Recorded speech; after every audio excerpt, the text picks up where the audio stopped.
സ്വാഗതം. Very good morning. Have A nice day. ഇന്നത്തെ divine മെസ്സേജിൽ ഇന്ന് മഹാദേവൻ്റെ മെസ്സേജസാണ് എടുത്തിരിക്കുന്നത്. അപ്പോൾ ആദ്യത്തെ മെസ്സേജ് എന്താണ്? Your prayers have been accepted. നിങ്ങളുടെ പ്രാർത്ഥനകളൊക്കെ ഭഗവാൻ സ്വീകരിച്ചിരിക്കുന്നു. നിങ്ങളുടെ പ്രാർത്ഥനകളൊക്കെ ഭഗവാൻ അംഗീകരിച്ചിരിക്കുന്നു, അല്ലെങ്കിൽ നിങ്ങളുടെ പ്രാർത്ഥനകളെ ഭഗവാൻ സ്വീകരിച്ചിരിക്കുന്നു എന്നുള്ളതാണ്. ഭഗവാൻ ആക്സെപ്റ്റ് ചെയ്തിട്ടുണ്ട്. നിങ്ങളുടെ പ്രാർത്ഥനകൾ എന്താണോ അത് ഭഗവാൻ കേട്ടിട്ടുണ്ട് എന്നർത്ഥം. അടുത്ത കാർഡ് എന്താണ്? Avoid comparison. അതായത് മറ്റുള്ളവരെ വെച്ച് നമ്മൾ താരതമ്യം ചെയ്യണത് ഒഴിവാക്കുക. ഓരോരുത്തരും യൂണീക്കാണ്, ഓരോരുത്തരുടെ കർമ്മഫലവും വ്യത്യസ്തമാണ്.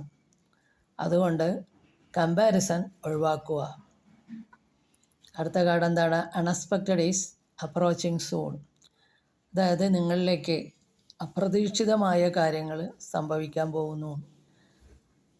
നിങ്ങൾ പോലും വിചാരിക്കാത്ത അപ്രതീക്ഷിതമായത് നിങ്ങളിലേക്ക് ഉടനെ അടുക്കുന്നു എന്നുള്ളതാണ് ഇവിടെ ഭഗവാന്റെ മൂന്നാമത്തെ മെസ്സേജ്.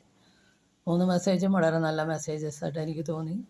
ഒന്നെന്താണ്? നിങ്ങളുടെ പ്രാർത്ഥനകളൊക്കെ ഭഗവാൻ കേട്ടിരിക്കുന്നു.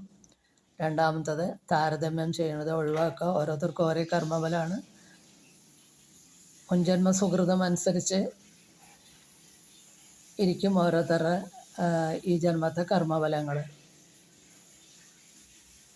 അടുത്തത് എന്താണ്? അപ്രതീക്ഷിതമായ കാര്യങ്ങൾ നിങ്ങളിലേക്ക് ഉടനെ സംഭവിക്കാൻ പോകുന്നു അല്ലെങ്കിൽ അടുക്കുന്നു എന്നതാണ് മൂന്നാമത്തെ മെസ്സേജ്. വളരെ നല്ല മെസ്സേജസ് ആയിട്ട് എനിക്ക് തോന്നി. നിങ്ങൾക്ക് എല്ലാവർക്കും മഹാദേവൻ്റെ അനുഗ്രഹം ഉണ്ടാവട്ടെ എന്ന് പ്രാർത്ഥിക്കുന്നു. Thank you.